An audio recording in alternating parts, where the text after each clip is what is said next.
Magtatanghali na guys nang maipalabas nga natin itong ating mga kambing for today's video. Ayan, magandang umaga nga pala sa inyong lahat. So bali papunta na nga ako nito guys sa ating mga kambingan at the same time nandito nga pala yung ating isang baka na si Dodong. Nga pala guys, nung nakaraang araw ay dito na nga namin muna nilagay itong isang baka namin na si Pingping. Bali pinakawalan nga lang namin siya dito guys sa loob ng aming kulungan. I mean sa loob ng aming area na meron naman ding gate kahit papano para at least makaliwaliw siya at the same time nga bumaba nga yung mga damo dito sa loob. Dahil sa mga susunod na araw guys or linggo or buwan ay magtatanim nga din kami dito ng napier dito sa loob ng kanilang kulungan or area pala. Siyempre guys, para kapag nag-round up na si partner eh, hindi nga kami masyadong gumamit ng medisina or makakatipid nga din naman kami. Si Daxi guys, talagang tinali namin yan for today's video or siguro 2 araw na mahigit kasi nga merong mga nagkakastahan sa labas ng pastulan. At syempre dahil isa siyang bulog or lalaki, talagang nagpapaiwan siya dun kung minsan guys at nasa stress ako dahil dyan. Kasi nga din naman guys, yung iba niyang kasama dito sa ating pen or sa ating area ay nakapasok na tapos siya ay nandun pa rin sa babaeng mga nasa labas. Kaya might as well guys, natalian na muna namin siya dito habang hindi pa nga nagpapakasta itong ating mga sariling inahin. Hindi nga rin namin siya pwedeng pakawalan dito sa loob ng area guys kasi napaka-destructive ni Daxi kaya talagang kailangan talian na lang.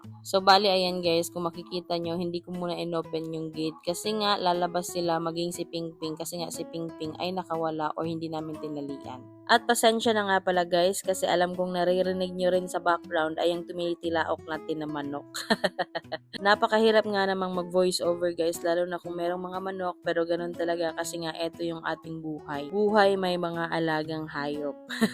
At ayan na nga guys, napalabas na natin ang mga kambing at si Pingping nga at etong si Dudong ay nandito lang sa ating area sa loob. Sa ngayon nga pala guys, meron tayong 20 heads ng ating mga kambing kasama na yung mga maliliit or yung mga malalaki na rin. Yung mga nakaraan nga rin kasi guys, lalo na nung December ay napagbenta nga namin lahat ng mga aming lalaking mga kambing kaya yan na lang yung mga natira sa ngayon. Hindi naman kasi talaga pwede guys na marami tayong lalaki sa ating pen or sa ating area or sa ating kambingan kasi nga guys later on mag-aaway-awayan sila at the same time magiging inbreed nga yung ating mga alaga. Kaya minamabuti talaga namin guys once na pwede na talagang ibenta lalo na yung mga lalaki ay talagang i-dispose na rin talaga. Para nga guys hindi rin tayo magkaroon ng problema lalo na kapag nag-aaway sila kasi nga marami pa naman silang sungay. Hindi kasi tulad ng mga hybrid guys na Anglo-Nubian na mga goat, wala nga kasi yung mga sungay kadalasan guys kaya wala din tayong problema pagdating sa mga mararaming lalaki. Sa ngayon kasi guys, itong mga inaalagaan nga naming kambing is for meat production lang or yung mga native tapos meron din namang hybrid at the same time. Kumbaga naging mixed breed na sila guys kaya yung iba mapapansin nyo medyo malalaki na rin talaga yung kanilang mga katawan. Sa ngayon kasi guys, minabuti talaga namin mag-alaga rin ng kambing kasi nga low maintenance din sila pagdating sa pagkain. Kumpara kasi guys sa ibang livestock tulad ng baboy ay talagang kailangan mo ngang bumili ng feeds para nga meron kang ipakain sa kanila. Pero don't get me wrong guys, meron naman kaming alagang baboy pero hindi talaga kami nag-focus doon sa maramihan na pag-aalaga ng fattening. Pero kung meron ka naman ding kapital guys, why not? Lalo na kung maramihan yung iyong aalagaan ay talagang mas malaki rin yung income na makukuha mo later on. At ayan guys, nakauwi na nga ako dito sa bahay at babalikan ko na nga lang yung mga kambing mamaya pagkatapos na natin silang maipastol.